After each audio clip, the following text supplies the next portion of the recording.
Okay, so let's continue to analyze the problem. Which first we should understand what is Y capacitor. Y capacitor is a capacitor defined in IEC 603A4-14, which blah blah blah. Let's don't go to detail.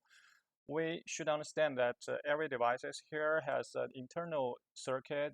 Its grounding, its GND connect a Y capacitor to the device enclosure.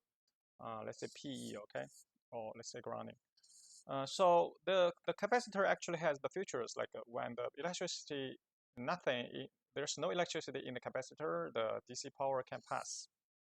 When there's electricity for in the capacitor, the DC power cannot pass. So it's kind of designed for the purpose to releasing some static electricity to the enclosure, then go to ground. Okay, that's the purpose to design it.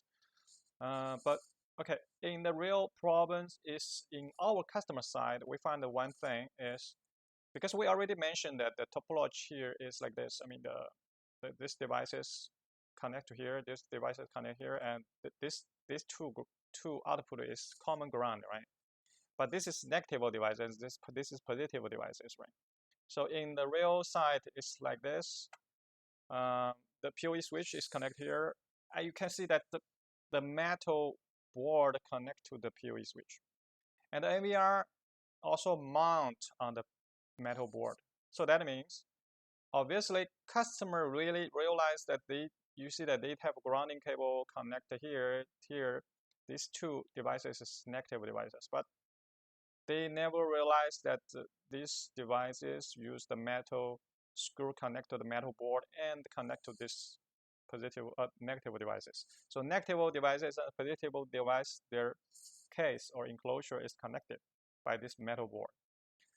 Now, so equivalent to topology is like this. You can see we have these two output, DC55 and DC40A is a common ground output, right? Then this is like this device is the negative VDC devices and the positive VDC devices. They are connected.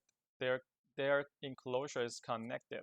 So the equivalent topology of this is really like you have a grounding cable connect their case, you know. So what happened?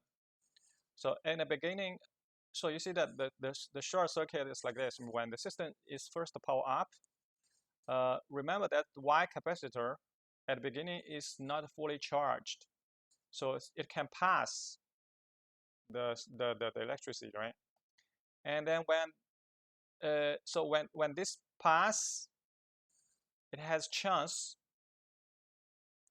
that cause this short circuit. Remember, this has a chance because you see that sometimes the capacitor charge for there's no big time difference. For example, this one and this one charged for at the same time or very close. You have very little time of short circuit, right? But these two Y capacitor charge time for there's a big time difference, then we can imagine there's a short circuit loop like this way. Okay, so this obviously will burn something. So this is the first reason that caused the short circuit in the DC UPS system.